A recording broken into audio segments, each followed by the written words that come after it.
Hey, greetings. I think it is very close to 5:10, and I just don't want to, I know people will be coming in. Come on in, and feel free to sit in the front row like everybody wants to. But yeah, look at this, 3 people. That could be a record. Well done. My name is Victoria Howell. It's my pleasure to be your instructor and your curator for the Newton Distinguished Innovator Lecture Series. It is so wonderful, especially because I wasn't here last semester. I took a little bit of a break, and it's really fun to see everybody's faces, especially now that we're fully in person. Has anybody taken the Newton series before? Really? Interesting.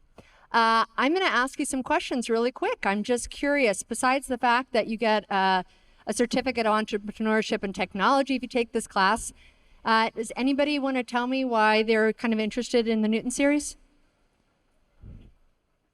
Or would you like me to just call on just random people? Is it anybody's birthday today? All right, you guys, sitting here, why are you taking the Newton series, Fanta? Well, you mentioned the certificate, so that's one of the first reasons I saw the course. And I think all the speakers on the syllabus seem really interesting, so I just want to learn more, get exposed to new things. So, yeah. And what's your name? Larissa, thank you so very much. I'm Vicki. You said you want to learn more. That's really the purpose of this course.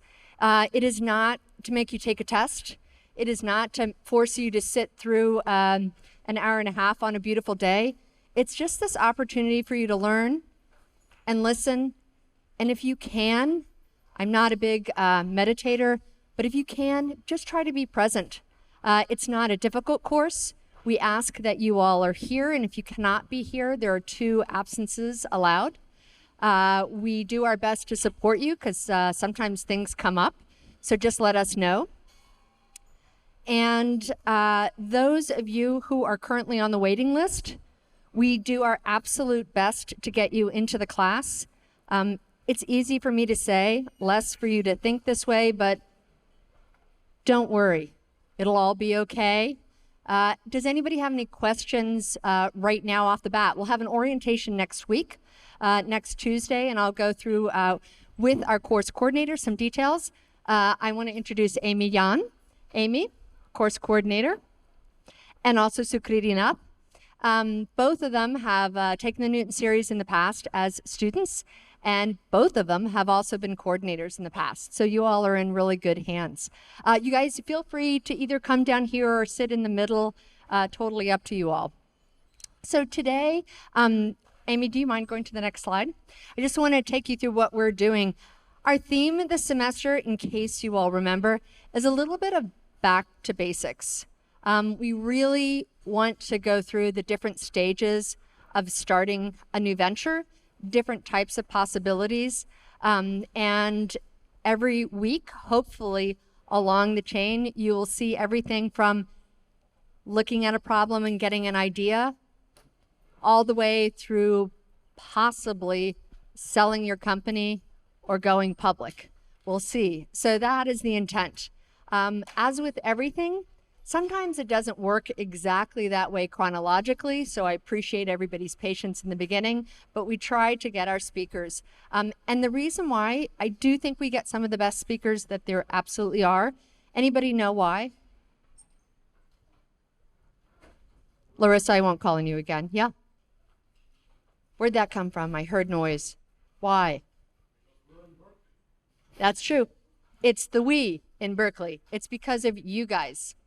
You all are absolutely the best students, and we try to give as many opportunities for you to interact, to introduce speakers, to ask questions, so please be as interactive as possible. What we'll do today is we'll have an introduction, not to put any pressure on you, but you'll be our example of how to do a nice speaker introduction, and we support everybody in doing their introductions, but it's just a good thing to do, and you have to practice. And believe it or not, as scary as it is starting a new company, do you know what's scarier? Anyone? Say again? Oh, that's true. That's a possibility. Failing is a possibility. Anything else? Well, you just did it. Yeah? No, both of you just did it. Speaking in public. It's what people are most scared of. So I just encourage you to do what you're most scared of. What Dr. Ming will do is kind of set the stage, talk a little bit about herself. If you've had a chance to look at her background, it's absolutely fascinating. If you haven't done it before class and she doesn't hit on it, you have to do it after class. You all are in for a real treat. We'll share some of the problems identified by students, but Dr. Ming will probably do it a little bit of a different way because she does, and that's just great. But then it'll be super interactive. We'll be talking through problems and how to prioritize those problems. So I wanted to first of all acknowledge you all and thank everybody who was able to submit a problem for us to take a look at. And with that, I'm going to kick it off to Sukriti. Thank you very much. Does that work for you too? Yeah. Hi everyone. Today we're incredibly fortunate to welcome a true pioneer in the realms of neuroscience, artificial intelligence, and human potential, Dr. Vivienne Ming. Over her career, she's founded 6 startups, been chief scientist at 2 others, and launched the Mad Scientist Incubator. In her work, Dr. Ming delves into the intricate workings of the brain, unravels the potentials of artificial intelligence, and paints a vision of a future where human abilities are not constrained, but rather amplified by technology. Dr. Ming was included in BBC's Top 100 Women in 2017 and was called a force in AI like any other we've seen by Forbes. Her work truly has the power to revolutionize education and reshape the way we approach personal growth and development. I'll now hand it over to Dr. Ming. All right, thank you.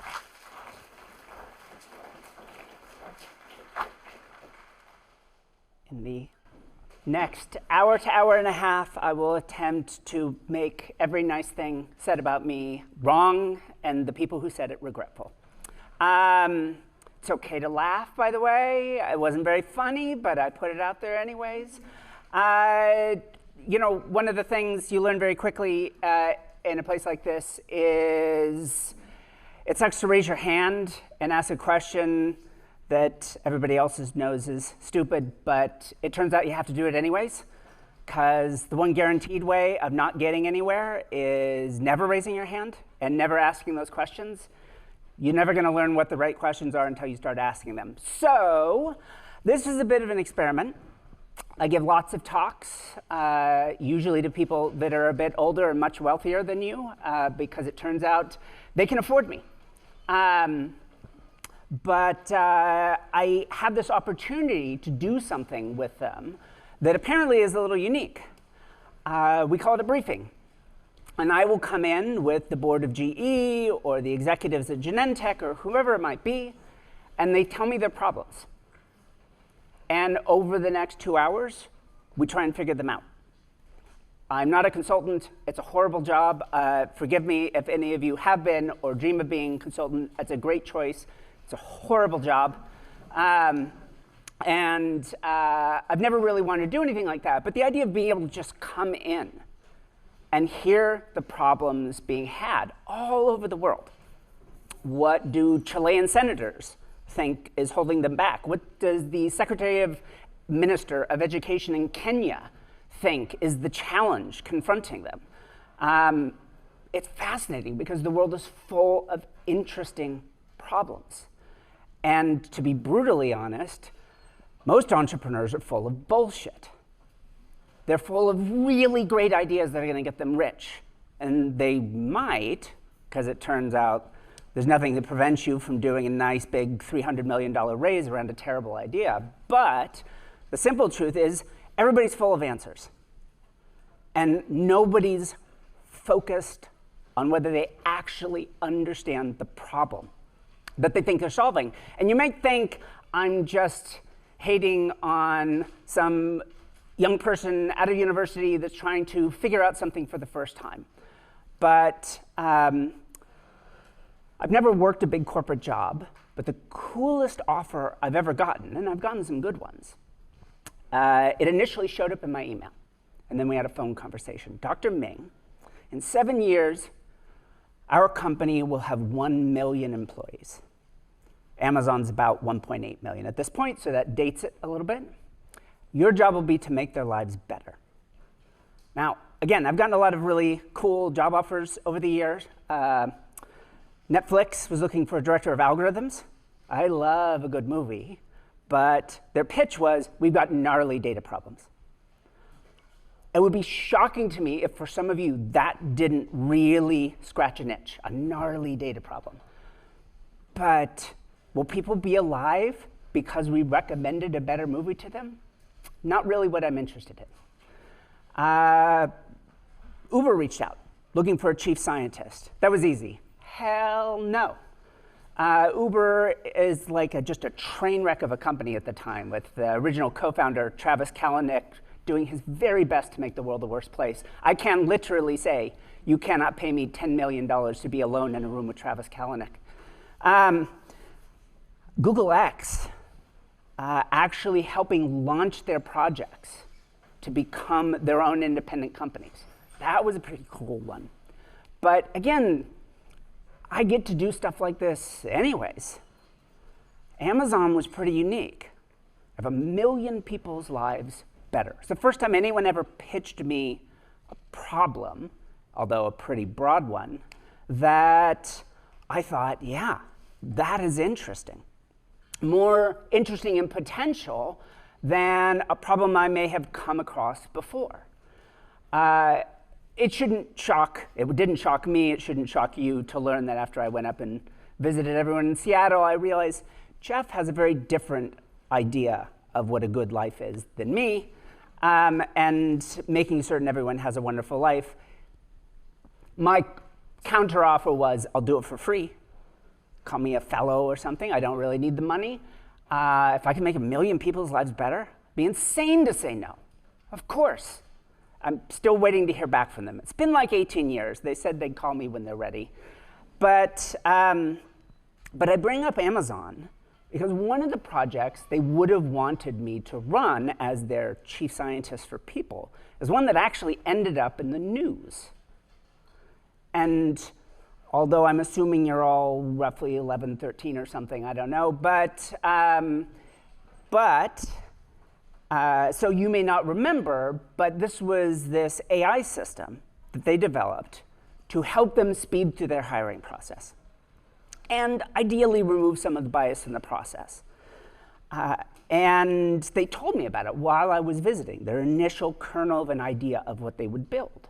They're going to take all of their hiring history, of which even by then Amazon had quite a lot, and they're going to build a system that would predict who's most likely to get a promotion in their first year at Amazon. And I told them, this is not going to work. It's not going to work for the selfish reasons you want it to, which is going to speed up your hiring process, but it's also going to dramatically fail at the idea of removing bias from hiring. Because if you've ever worked in this space, you will recognize right away what's the single biggest correlate of getting your promotion in your first year at Amazon. Not cause. Deep neural networks don't know shit about cause. They just know correlations. What's the single biggest correlation? It's that you're male. So it turns out just putting the word female or women's on your resume, their AI that they built actually downgraded it. Didn't matter how good you were potentially at your job. And I told them ahead of time that this would happen. And the amazing thing is, in a team full of geniuses with amazing credentials and a massive budget, and having had the smartest person in the entire world telling them that they were going to screw this up, they built it anyways, and it did exactly what I told them it would. It would not hire women. And I'm not even bringing up the fact that, of course, it's not going to hire anyone with a remotely African-American sounding name or anything else. You'd think that if you're smart, you can figure these things out. But it turns out nobody is smart enough. Nobody. The world is smarter than you are, or at least it's just more complicated and messy. And if you don't make contact with it, you can't solve problems, because the problems are always more complicated than you think. In fact, this is my rule. If any of you are planning on doing neurotech as an entrepreneur or studying neuroscience. I used to be here at the Redwood Center for Theoretical Neuroscience. Here's my very simple rule of the brain. However complex you think it is, it's more complex than that. It's just the simple truth, which is never wrong. As soon as you don't think that's true, now you're about to cause a problem. So I've had this amazing career. Not per se as an entrepreneur, although I've started a lot of companies. I'd never met a business plan I couldn't make worse with a little heart. It doesn't mean business people are intrinsically bad at all. I wouldn't be an entrepreneur if I didn't think I could accomplish in the world the things I really wanted to accomplish. But where I start is the problem. Now I'm going to give a super quick summary of some projects I've worked on, and then we're going to do a briefing. And I know some of you, many of you, have submitted some ideas ahead of time.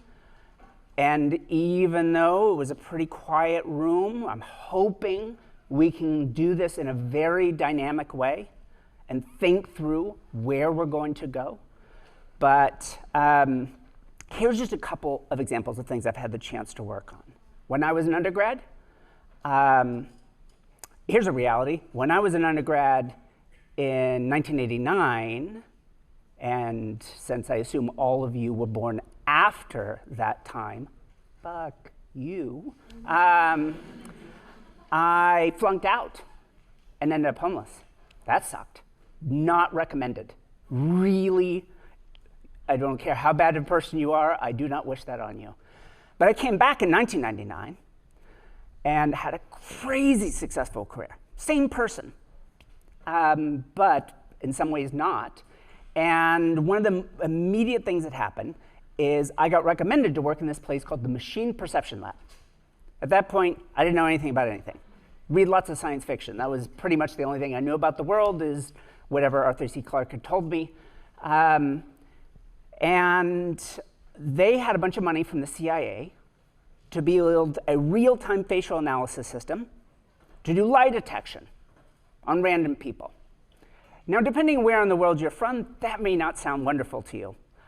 Didn't sound wonderful to me. It was a pure academic research project. We just had the money from the CIA to do this.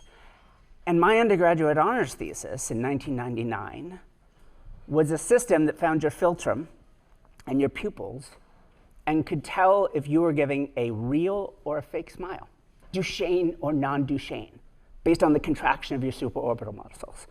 And it was the coolest thing I'd ever seen, and I built it. It was amazing. This thing that feels so human, I was able to build a machine to do it. And three interesting things emerged out of that.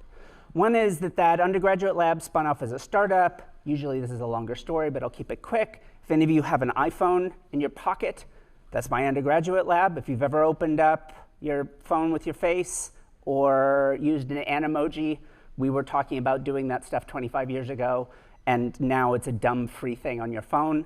So all $50 million in CIA funding now animates cats on FaceTime. It's what all funding ends up doing, is putting cats on the internet. And that was cool, but what was so much more interesting to me was I was in the midst of my first founder experience at a startup. My wife and I co-founded an ed tech company, and nobody wanted to give us money. Nobody wanted to fund a couple of wives doing anything. Nobody wanted to fund an ed tech startup. There's no Khan Academy back then. There's no Coursera. The way the pitches would go is you can read students' minds, because that's as much as venture capitalists understood AI at the time. That's amazing. Here's $2 million if you do financial fraud detection, and I've got the perfect CEO. Note, I was literally the CEO sitting across the table from them in this conversation. And I'm getting fired, and they haven't even given me any money yet. But while we were working on this, the UN came, said, we got this book, a book that has 1 million photographs in it. Could you help us figure out how to solve the problem of reuniting the people in this book with someone who would love them? The book is full of the photographs of every orphan refugee in a refugee camp everywhere in the world. And I don't mean there's been 1 million in the history of the UN. There was 1 million in this book that year. And forget homelessness. There is nothing you can imagine that is worse than being an orphan in a refugee camp. And we were able to take this very morally gray system that I had worked on with funding from the CIA and expanded into something. This is before deep neural networks were a thing, but expanded in that direction. And we built a little tablet project. And an uncle from Aleppo goes to Jordan to a camp looking for her niece, fearing the worst. And we made a little system on a tablet. This child looks a little bit more like my niece, this child. And pretty soon, if she was anywhere in the world, in about 3 to 5 minutes, you found her, instead of days and weeks leafing through this book. Now, along the way, I've had the chance to invent things that have made money. I built one of the first companies doing AI in hiring, which is why Amazon reached out to me.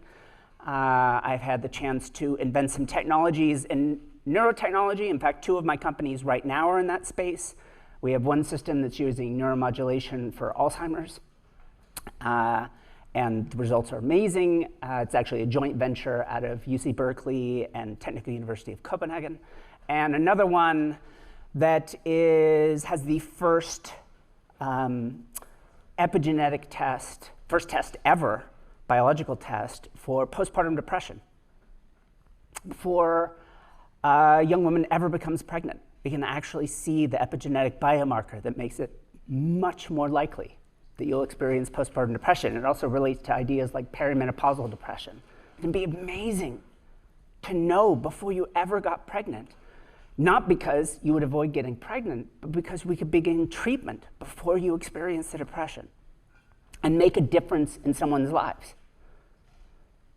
I always start with the problem first.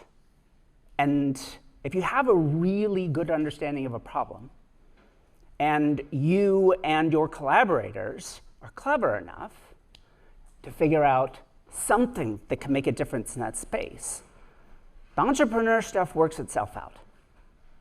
I'm not saying there aren't some technical details there that are worth knowing, what a good cap table structure is, and how to deal with VCs, and how to manage your board. But ultimately, there's no substitute for truly understanding your problem space. And the number of times young entrepreneurs have pitched me ideas that I've heard 1,000 times before. And my simple question isn't, why are you wasting my time with an idea? It's, why will it be different this time? What insight do you have on this problem that the previous 1,000 people didn't? That you can transform this idea into something that will actually live in the real world and make a difference in people's lives. So, I would like to transition to the portion of this that hopefully will be a little bit participatory. And like I said, it's an experiment. I've usually just talk at people, as you've already experienced. And that's fun, and I really enjoy telling stories. In fact, my advisor in grad school shared with me what his advisor from grad school told him, which is science is a story, and that story should be about an hour long. There really isn't a good substitute. Whether you're thinking of being a scientist or a data scientist or an entrepreneur, it's a story. In the end, your job is to tell a story. Trust me, having been a chief scientist many times and a CEO a few times when people were foolish enough to pretend like I was an adult, it is never my job to explain the technical details of what we are doing. When there's 6 people in the world that get it, that's not what you're trying to accomplish. When you're chatting with a VC or a customer or anyone, even your own executive team, what you're doing is telling a story that explains all of the little clues embedded in the problems you're trying to solve, the story that best explains them, so that they can trust that you've got it handled. And you can make things up, and you can lie to people and make them falsely believe you've got it handled. Turns out you can get elected president of the United States doing that. But I'm going to ask you, if you truly all want to be entrepreneurs or at least work in that entrepreneurial space, which I hate it as an experience, but wow, it is addictive. You don't do it 12 times over again if there wasn't something about it that's incredibly fun. It's so fast compared to working in academic science. And frankly, it can be so impactful compared to working in the nonprofit space. And I've had the chance to do all of it. But it's also can just be this kind of empty money grab. So what I'm asking of you is go get rich and grab for those things. But along the way, do something of substance. Do something that truly makes a difference in people's lives. And mine is not to judge whether the thing you think is meaningful truly is. It is for you. That's awesome. The things I think are meaningful for me. Just be honest with yourself. Are people really going to live a better life because you've disintermediated t-shirt sales with a blockchain concept? Or is there something you could do that would genuinely give someone something amazing and give you, I don't know, $1 billion round? So the goal here is to actually get into the problem space. I'm going to start with one initial comment to get it where I want to go with this. For various reasons, I got interested in how Hollywood worked. And I started listening to a podcast. I don't listen to a lot of them, but I listened to this one called The Writers' Panel. And it's about the business and art of professional television writing in the United States, which is a little unique because there's so much money in American television, or streaming nowadays, that they could hire whole teams of writers to collaborate. And the head of this endeavor, the boss of the show, is called the showrunner. And unlike almost any other entertainment industry, the showrunner in American television is the head writer. Not the producer, not necessarily the business people, it's the head writer. And I'm hearing all of these head writers over and over again saying something really interesting. Two things, really. The first is that there are 200,000 people in Los Angeles that can write a screenplay. It's a big city, and a lot of people move there anyways. There's no shortage of people that can write a story down. It's not actually being able to write that's important for them when they're interviewing writers to come work on their shows. What's important to them is that that person will have an idea they wouldn't have had. And that the act of them writing together creates something neither of them could have produced by themselves. And in fact, that's my job interview. When I have people want to join my lab or join one of my companies and actively work with me, not some other part of the company, there's one job question. Pitch me a mad science project. Whatever it is, imagine you had whatever resources you could imagine, and you could truly change the world. You don't have to know how to make it happen. What's the problem you would work on? And then here's the job interview. We give them this little prompt ahead of time. You could type it up if you want to. You could send it to me. Doesn't matter. Then none of that's the judgment. For an hour, we sit down together, and we try and make it work. And if I think we had a better idea together than I would have had by myself, you got the job. That's it. Are we better together? So, when we're working through some of the ideas here, some that you've submitted ahead of time, but feel free to shout out an idea if you want to, that's what I'm going to be looking for. You have some insight. I have a lot of background on how to solve problems. I'm looking for us to come up with something better than either of us could have done by ourselves. Having said that, the other thing that a lot of these head writers said is, I only hire friends and people I've worked with before because you just can't trust working with new people, which is like the worst, most disheartening thing you could imagine. I just finished writing an article on the neuroscience of trust and how our brains respond differently to two strangers, one of whom is very similar and one of whom is very different. And turns out our brains respond very differently to these two people, even though on paper they might virtually be identical. And when you're not willing to find that spark, that tension between trust and the diversity of people you're working with, then you can't really make anything better. Actually, one of the funnest things we found is if you get people together that are very similar, and you start pitching me an idea, my brain actually treats it like I came up with it. I'm even less skeptical than I would be under normal circumstances. So it turns out teams of people that are very, very similar tend to be stupider than the people would have been by themselves.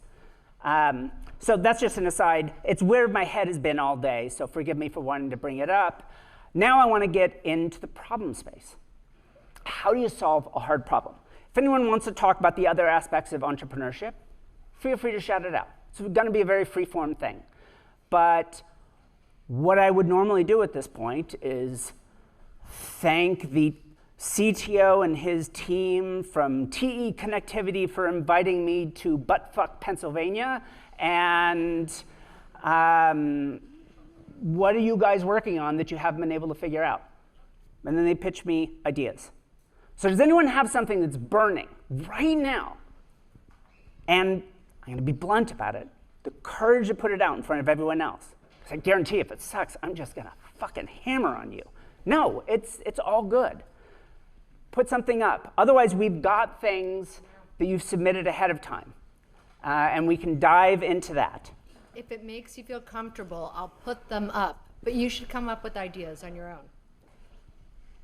There were a number of them in retail and fashion, I noticed. Lots of transportation. So, in fact, we can start with some of the transportation ones just because they are one of the most obvious versions of it. So anyone who submitted one and they thought it was around transportation, do you just want to give voice to it? That's all? Come on, I'm truly not going to be cruel here. There are like 20 of them on that spreadsheet. So unless they all ditched class today, one of you wrote something up there. Homelessness in San Francisco and Los Angeles. All right. So I'm on the board of the largest homelessness group in the UK. It's not shocking to wonder why, because I've been homeless. And you know, it's interesting because there are a lot of things you could work on in the problem with homelessness. A lot of areas that you could focus. But first off, is homelessness one unified problem? The vast majority of people are homeless you don't see on the street, particularly in the UK. Living rough in the UK that has, you know, a much more supportive system in the United States, there aren't that many people living rough as we might experience here in Berkeley, where you might step over someone on a fairly regular basis. Having every time I do so, I think, Jesus, that could be me so easily. But it's not one single problem. So when you throw out the idea of homelessness, it's a great starting point. First thing I do when I start with a new project, whether it's I'm writing a book or starting a scientific project or launching, is the oldest school version of this. Why? Why is homelessness a problem? Again, there really isn't going to be right and wrong answers here. Definitely how expensive housing is. Yeah, and just poverty in general. So, I mean, we're getting at some of the causal drivers. You were clearly right about one thing, which is homelessness, as experienced principally in the United States and the UK, is driven enormously by housing cost. I think one estimate suggests that just the Bay Area should have something like 20 million more homes had we just free built at the rate at which people were moving into the Bay Area. And I mean, some of the stuff in economic theory is, is there a true ideal unemployment rate, or that's all a little made up. But in principle, there should be dramatically more. I mean, we have 5 to 8 million people, depending on how you count people and what you count as the Bay Area. And this claim in this paper is there should be more than twice as many homes. And in fact, one of our complaints, not just about homelessness, but about things like gentrification, is quite frankly that one group of people that should ideally be able to buy houses in a certain neighborhood can't, because those houses, like the ones here, start at $2 million. And so they start flowing downhill. And eventually someone goes through and redevelops a neighborhood, but doesn't net additional houses, just increases the cost. But even in the context of solving a problem like homelessness, so interesting enough, the group I'm on the board of is called Crisis. And in particular, I'm working with something called the Crisis Venture Studio, an entrepreneurial group. It's a nonprofit, but they're looking for entrepreneurial solutions to homelessness. And when we did the why exercise, we end up with the simple truth. There's just got to be more homes.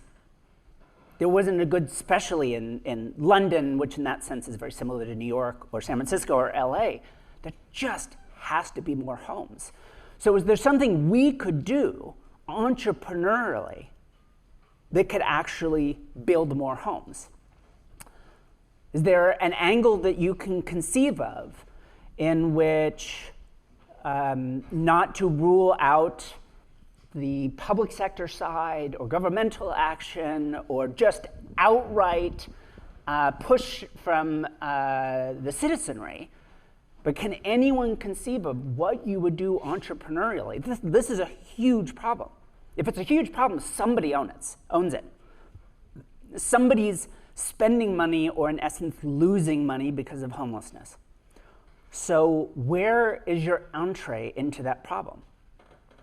It feels maybe like it should be purely philanthropic, because otherwise it feels ugly. But again, my philosophy is don't choose. If there's science to be done, if there's philanthropy, if there's entrepreneurship. So.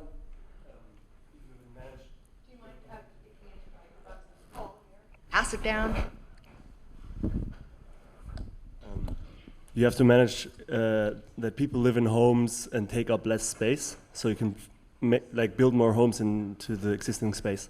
That's something you can do entrepreneurially, because otherwise you have to go into politics to allow more homes.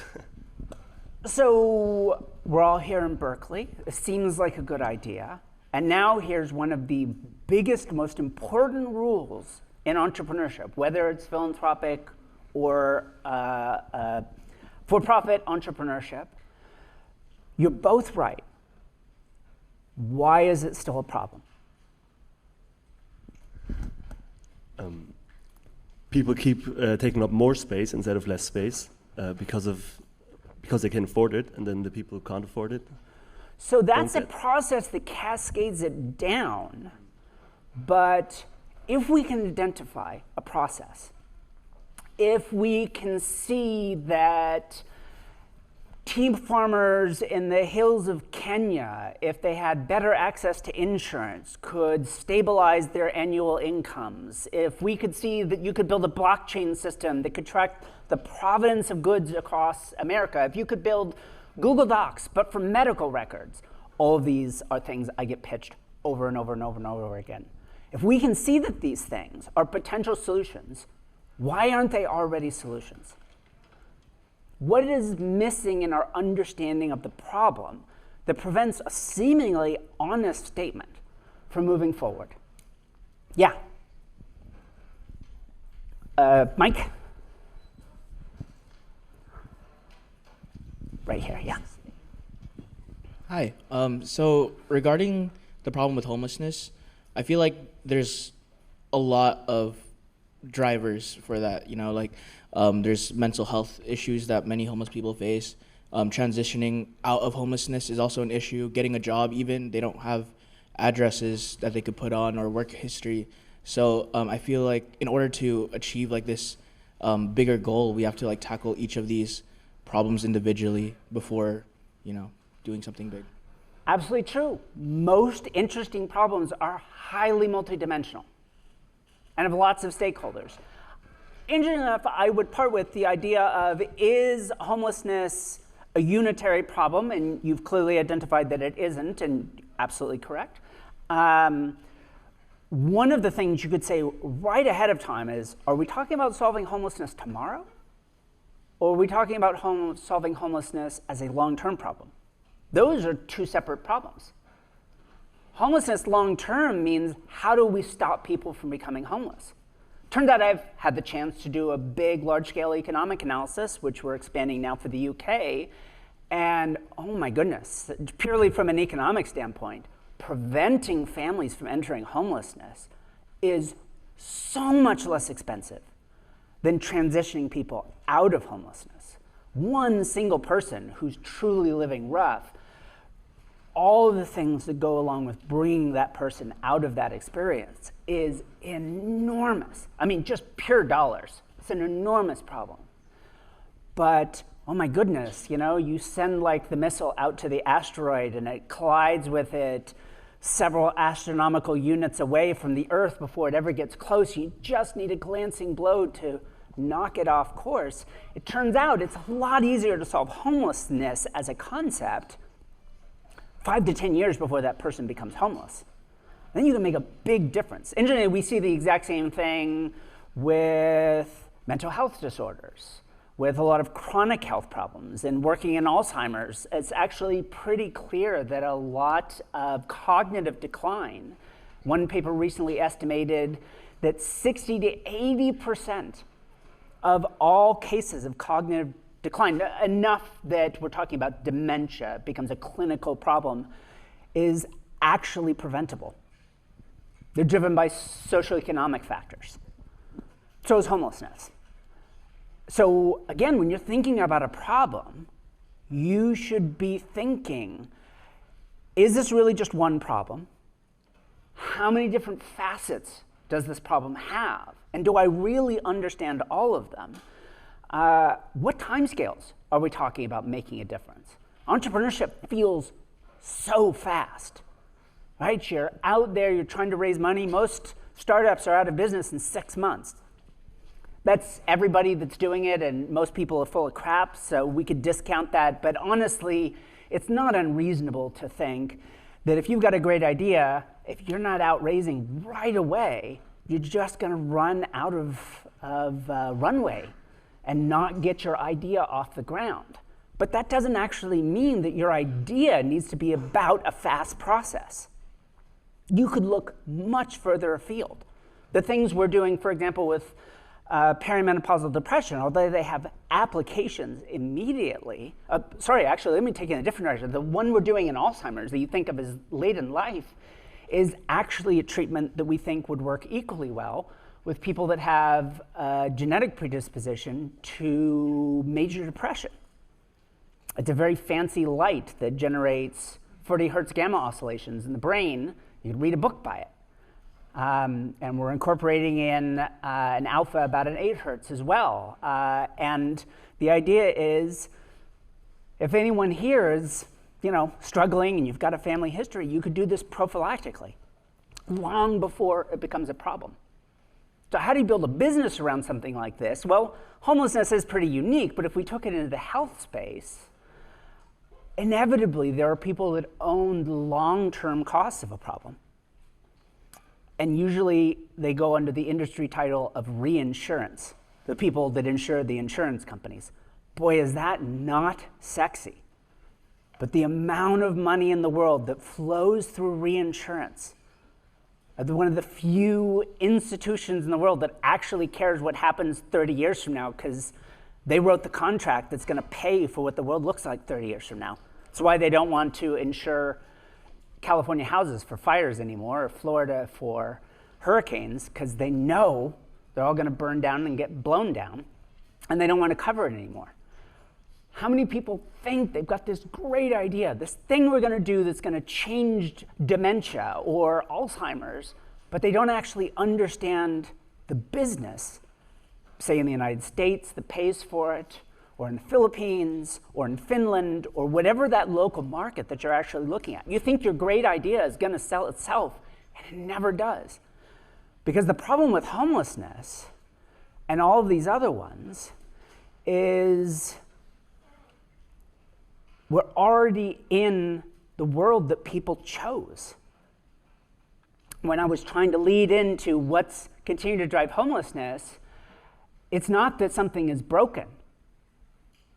It's that this is what we built. This is the world we selected out of all the possible ones. Again, whenever young entrepreneurs pitch me their amazing ideas, it usually follows with, or starts with, can you believe that people do it this way? And then pretty soon I realize that what they don't understand is this is the way the current set of stakeholders want it. This is the solution that won, even though it's terrible. How are you going to get them to make a different choice? All right, homelessness is a hard problem, and making wealthy homeowners willingly allow their homes to go down in value, which is essentially the actual heart of the problem in California. Homeowners don't want the largest investment of their lives to go down in value, but if we build more homes, then it will. They're the ones that hold political power. No one else really holds a candle to them other than maybe big corporations. And so there's nothing you can move forward on until you can get them to eat some of the cost of their homes. So now we've gone why, and we're into an interesting problem space where maybe we can begin to look at what's going on. Yeah. Awesome. I have a question. So there's like many examples in Europe and Latin America where government was trying to solve the problem, but by building like big skyscrapers and just placing homeless people there by providing like free affordable. And it's actually turned out that like all the homelessness from the street just moved to the buildings, and it faced like with a bunch of problems. So the question is like, what kind of institutions should be involved in solving the problem of like behavioral, of like their like drug addictions and the other related stuff? And who are the investors? Should it be like government-sponsored money, or it needed to be like private investors who are interested in solving it? Well, again, I am not disagreeing with you that mental health and drug addiction are certainly part of the face of homelessness. But I will tell you, no matter what problem space you're working in, your assumptions about what the initial drivers of that problem are, assume you're wrong. Otherwise, we'd have already solved it. If what everyone has told you is the real problem, everyone who's homeless has a drug, and I'm not saying that that's what you believe or what people have told you, but when people come to you and they say, this is so easy, it's this one thing.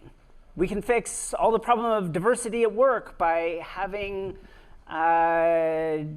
anti-bias training. Well, it turns out if anti-bias training worked, we wouldn't have a bias problem at work. There's something deeper going on that we haven't understood. Same thing with homelessness. Really take it, not 3 whys, 5 whys. Go deep. What's really going on here? I'm a scientist, so I like reading research. A starting point for me in all new problems is what have scientists for the last 100 years had to say about this problem? And I'm going to throw in economists because I'm charitable and they're almost like scientists. But in the end, I don't read it because I think they're right. I'm reading it because if anyone was crazy enough to come to me, then whatever got written in those papers must be wrong in some way. You want to break out your awesome new entrepreneurial idea. Trust me, whatever people have told you about work in that space is wrong. So how are you going to figure it out where everyone else has failed? That's the thing I'm trying to walk through here in the moment, is that exercise of questioning yourself as much as anyone else. Are drugs really the core issue here? Is it just that we don't have enough houses? Obviously, I've kind of thought about this a lot, and this idea of how are you going to make a business, a tax plan, whether it's governmental or business, how are you going to get people to eat the loss of their homes? Because if your solution doesn't address that, then you will not push it forward.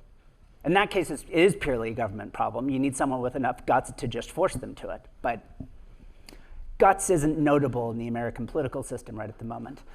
All right, so I don't want to stick in just one area, and I've already talked for far too long. So how about another space? Yeah.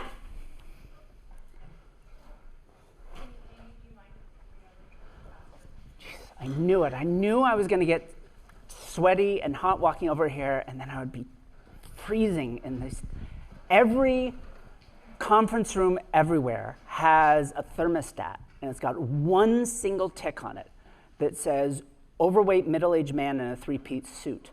And that's it. And there was a joke that I told for years, and then someone sent me a tweet back when a tweet was a thing and X wasn't a wasteland. And they said, Dr. Ming, you were right. And sure enough, all of the climate research behind air conditioning systems are literally based on overweight middle-aged men in three-piece suits. And so everyone in the world just shivers. Sorry, go. The issue I was thinking about is the access to healthcare in terms of like a discrepancy related to socioeconomic status, where someone who's impoverished is more likely to need more access and availability of healthcare, but because of price and location of a lot of healthcare, it's more accessible to like the wealthy population, and it just cycles that way. So let's start with why. What's your first answer? So that's a statement of a problem. Mm-hmm. I would agree, it's a serious problem. Yeah. Not unique to the United States, but it's particularly because of the relative inequality of opportunity here, it's particularly pernicious. Why do you think that exists that way it is? I think part of the problem is because the cost of healthcare is so high, and a lot of professionals especially aim to work in areas where they will be making like a higher profit margin from their work. And so they're drawn to the same place where there's already a like level of expertise. And so the people who know what they're doing keep ending up in the same areas, and it doesn't break. Yeah, you know, I have a couple of medtech companies right now, and I will say interesting, there's seemingly a similar problem in education. So I've had 2 edtech companies as well. And if you want to make money in edtech, problem, we'll take this back to medicine in a moment. You want to make money in edtech, build a test prep system, throw in GPT if you want it to be that sort of a thing. In the moment, although I hear Google's got a better one coming out, they have a better fundamental model, in my opinion, in the long run. That's off the topic. So you build this thing, and you guarantee that I'll get you an extra 100 points on the SAT or the GREs or whatever it is. And we're gonna put this out on the market. Anyone in theory could buy it, but overwhelmingly, it's going to be wealthy parents that are trying to, God forbid, your kid goes to Brown instead of Princeton. Unacceptable.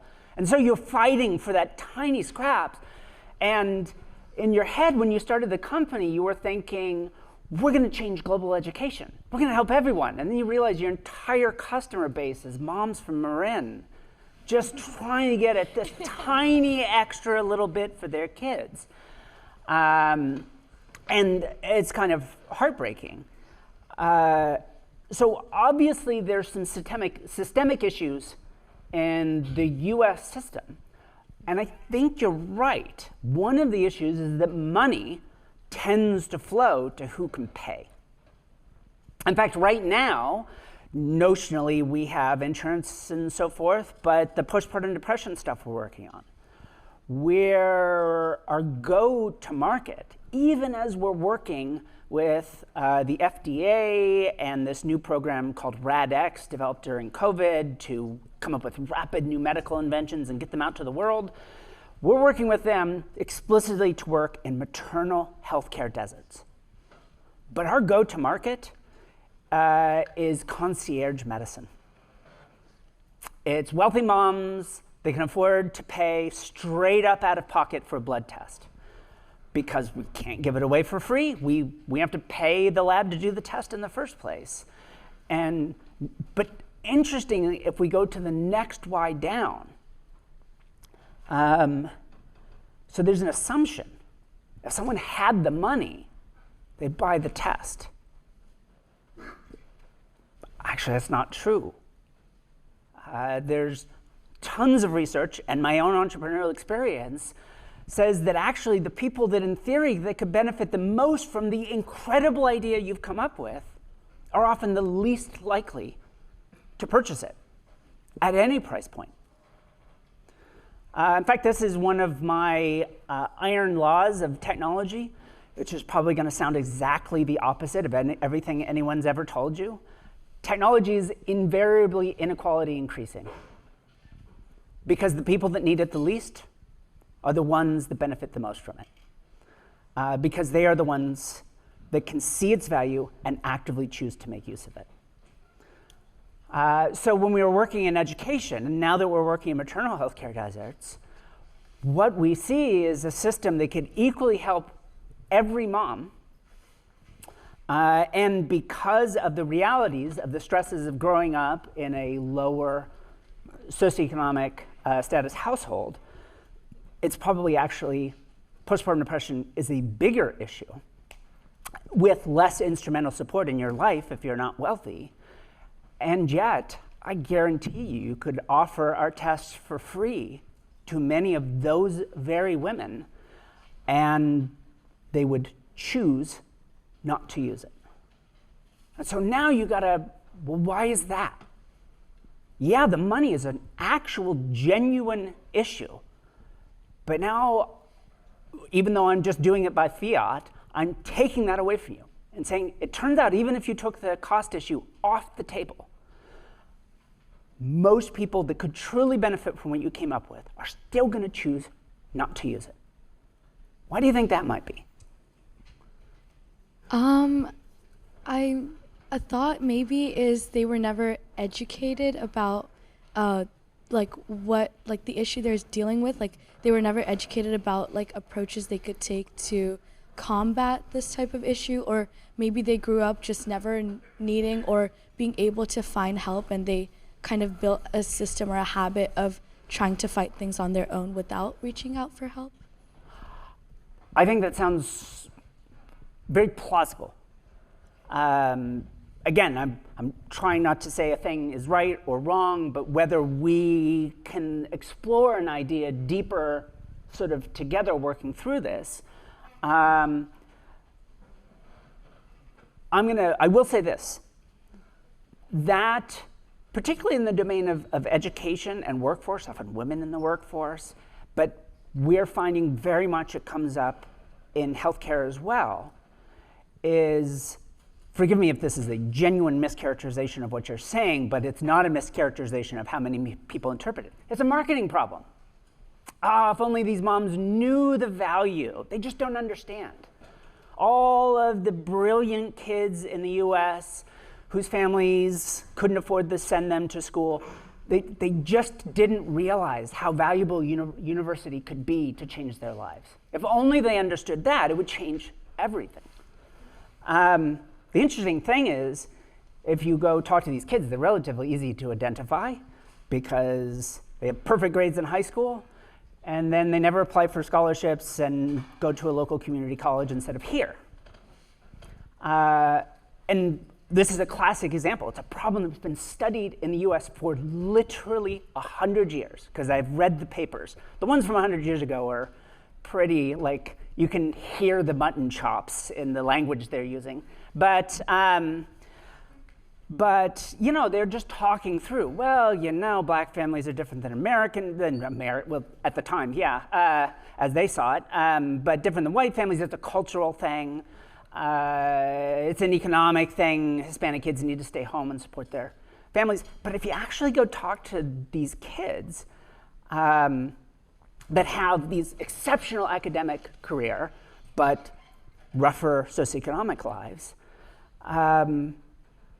And you say, don't you think you could pass the classes at MIT? Hell yes. Don't you think you could graduate? Of course I could. So they've already heard the marketing spiel, and yet they still didn't apply for scholarships they were virtually guaranteed to get and would have paid the entire ride. So why didn't they do it? And it's very easy for me to reach out to other cultural groups in the United States and pretend like they're the only ones that make these choices. But interestingly enough, my dad grew up in nowhere, Kansas. Like, Dorothy has never heard of the place that he's from. Genuinely, yes, Kansans, if you've ever heard of Hartner, Kansas, and they're like, what are you talking about? So my grandfather, not that I knew it when I was young, but he was a sharecropper. They raised corn on somebody else's land, wheat, sorry, Kansas, not Nebraska or Iowa. So they raised wheat on somebody else's land, and that's it. You know, if you were here in 1940, no one was using oil lamps in outhouses, but my dad did. And graduated from high school in 3 years, top of his class for the entire state of Kansas, free ride everywhere. And he didn't go. Because what was the point? You're just going to end up back on the farm. You're just going to end up back in the neighborhood. You want to change that problem, you've got to go deeper than the basic assumption that maybe it's the actual price of the item which is preventing people. That could literally genuinely be the problem quite frequently, and especially with the price we notionally associate with medicine in the United States, because the prices are basically pulled out of magic thin air equations that are really only between hospitals and big insurance companies. But if you got stuck with one of those bills, you know, suddenly a Band-Aid is $500. But it's interesting. Once you take it just 3 Ys down, these kids are seemingly choosing not to go. These moms are seemingly choosing not to use a technology that could, in theory, literally change their lives, save their lives. And understanding that in the context of medicine or education or anywhere else is critically important. So I'm just going to finish the story in the education side because I have an answer there. And we could think about what that might mean in the context of education, of medicine. In the context of education, here's the truth. Of every science paper you've ever seen a sort of news headline about that said you should always eat 3 M&Ms worth of chocolate, or you should only ever have 1 glass of red wine, or you should do, every one of them is a lie. If you actually read those papers, you would see no such finding whatsoever. Because what they're describing is the main effect of a paper. And the main effect describes absolutely nobody. No human in the world actually is the thing that's the main effect in a science paper. In fact, what you actually see is whole bunches of different cohorts of people that respond wildly differently. Some actually did quite well with a couple of glasses of wine. Others couldn't have any. It would have brutally negative effects for them. In a study my wife and I did, looking at the sentiment of feedback of faculty to students at university, we found, interestingly enough, no effect whatsoever. I could treat you like shit and you wouldn't care. Apparently, that's what the data said. But partially that's because all the effects were getting masked, resulting in no main effect whatsoever. Once we looked using ML tools to actually break our populations up into subpopulations, we saw that in fact there were some large groups of students, some of whom actually did statistically meaningfully better when they got a regular kick in the ass. It wasn't a huge effect, but it was there. It's interesting to know that some students are a bit of a glutton for punishment. They tended to have an ego. They tended to be dudes. And a little sort of right sizing of that ego genuinely helped them. There was another population, without any particular gender makeup, that if they got consistently negative feedback, they didn't just do worse on that project or in that class, they were 80% more likely to drop out of the entire degree program, even if they were successful, getting good grades. What a catastrophic failure. So imagine in a room that, I don't know what, there's 200 some odd students in here. That would suggest that if I was just sort of a tough love professor, I might benefit 40 to 50 of you. A big chunk of you wouldn't care one way or another. And I would ruin the next 10 years of the lives of about 60 people. And I wouldn't know who is who. So that's one of the things in these problems, is understanding everybody's responses are different. I'm probably going to get the clown coming out here sweeping me off the stage at some point. But, Thank you. But in this particular case, there are actually insights we know. First off, why compare rich white kids with poor black kids to see why someone's making a decision? How many uncontrolled variables are going on there? Some students, low SES, high academic performing, the overwhelming main effect is, do they go to school like their academic peers or stay at home like their low SES peers? The main effect is they stay home. But a bunch of them don't. A bunch of them make a completely different choice. And it turns out the single biggest predictor is that someone in their neighborhood went ahead of them, or their village, or their farm. That's the single biggest factor. I mean, by far. So we asked them intellectually already, don't you understand university could be useful for your life? Don't you understand that this blood test could save your life? Absolutely. And then the largest group of people choose not to make use of that knowledge.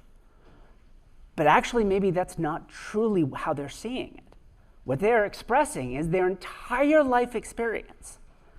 That this medical test, this treatment, this idea of university, whatever I intellectually understand, I have no lived experience telling me it's truly going to be valuable. And I know I've been in the space of some lofty things with medicine and homelessness and transportation, but this comes up over and over again with trying to understand customers, is one, heterogeneity. They are genuinely different groups of people. You do not have one market that you are trying to sell to. But two, there is a difference between they can intellectually tell you about their problem, what they might genuinely understand about it, and how they will end up making choices about your product in that marketing space. Absolutely. I may need to finish here, so let me put it this way. I invent broccoli. When I invent broccoli, early in my research and my market research, everyone thinks it's amazing. My goodness, the nutrition profile, this is the solution to all the world's problems. If only we had this broccoli thing before. And they sign contracts. Yes, please send us barrels of broccoli. We will pre-commit to this. And then you actually get your first broccoli out of the lab and you bring it to them and they're like, what the fuck is this? This is terrible. It's bitter and it's hard and it's weird and green. I've got this supplier that gives me brownies. I get brownies. I know how to work brownies into my supply chain. I know how it affects, my bottom line. I don't know about this broccoli thing. So I invent broccoli. Everybody loves it up front. And then the entire rest of my entrepreneurial career, over and over again, is why? Not, are people not using my amazing, brilliant invention, but why don't I understand them as well as I thought I did? Why are they choosing to do something different than what seemed so obvious to me? Why would someone choose homelessness or to not use a life-saving medication or to, I know we had a number again of transportation. Why, if it would benefit so much of us to have a better transportation network, isn't there a better transportation network? I guarantee you it's because you and I don't understand the problem that we're trying to solve. And we don't understand why people are making the choices that they're making. And across 12 companies and oodles of philanthropic and scientific projects. That is always what it boils down to. I didn't understand how people were making choices. I assumed they were all like the perfect me that would only ever do the perfectly rational thing. And they're not, and neither am I. And breaking through that is incredibly valuable. Okay, I had some idea that we'd have a vastly dynamic experience here, and fortunately, a couple of you really stepped up and used, like I'm from Staten Island or something, really stepped up and at least put yourself on the line and threw out some ideas about what you were working on. Clearly, this isn't enough to take an idea in this context out to fruition. But I'm telling you, I'm begging you, now not just do something meaningful, something that would truly make a difference in the world, but as you're cooking up ideas in this course and through the continuing, the entire program here, think hard. This amazing idea I have, why is it not going to work? That's not the wrong way of thinking about it. That's not pessimism. Trust me, it will not work. But that doesn't have to be the end of the story. You keep going different, down further levels. Why wouldn't it work? Now we found a new block, and you push through it, and you find the next stage here. Now why is it going to work? That is what I do. It is the best job in the whole world, principally because I get to do it for free to help people that couldn't otherwise afford it. I invented the first AI for diabetes and gave it away. I got to reunite a bunch of orphan refugees. I run a philanthropic lab. People bring me challenging problems. Dr. Ming, my daughter has 500 seizures a day. Please save her life. Dr. Ming, our country is doing everything the World Bank tells it to do, but still no one wants to hire our citizens as they leave our education programs. What do we do? And if I think my team and I can make a unique difference, then I come in and we pay for everything, and whatever we invent, we give away. And what's special about it isn't that I'm so clever. There are plenty of people on this campus, possibly in this room, that are much smarter than I am. It's that we approach these problems with the fundamental assumption: I don't understand what's going on here. Nobody does. Now, let's try and make a difference. And every so often, you literally get to save a life. And it's the richest thing. And if you can save a life and make a mint at the same time, more power to you. It's one of the fun things about entrepreneurship. But you have to remain fundamentally skeptical about how amazing you think you are and your amazing idea is, and really push deep. And if you want to chat about it more, I'm happy to hang out for a little while and continue to talk to anyone that has a concrete thing that they didn't feel comfortable sharing in front of the rest of the class. But I will end with this one thing. Your job is going to be telling stories. One way or another, I guarantee you, virtually everyone in this room, in the end, whether you become an MD or an entrepreneur or a data scientist or a VC, your job will be telling stories. So get comfortable with that. Celebrate it. Everything's a story in the end. And that's actually a wonderful thing. So thank you so much. It was a lot of fun being here and experimenting with a new kind of approach to doing this. Thank you for the invitation. Thank you so much.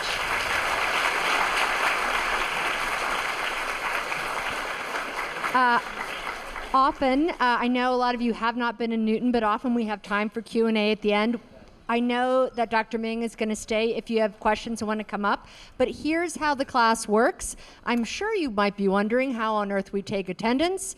Maybe there's a better idea. I'm happy to have you all do that. But what we do at the end of the class, if you are registered for the class, we put up a code at the end, and that's what you use when you go into B courses. If you are not registered for the class and you're on the wait list, we'll put up a code for you to use in just a minute, just so you know. There is something incredibly important that I wanted to say.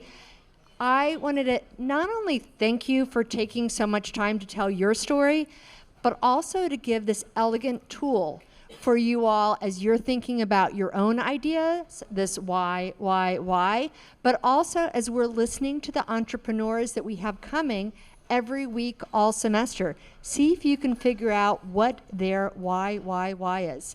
And with that, if you all want to do the feedback survey, that's basically what it is. I use your information and give feedback to our speakers, like Dr. Ming. Feel free to do that now, or if you're okay, can people come up and ask you questions? They can absolutely ask me questions. The feedback I don't need, I already know that I'm ugly, I already know that I'm dumb, I already know that I smell funny. Right. So focus on the other things. Thank you very much. Thank you, everyone, and we will post the survey also for the wait list in just a second.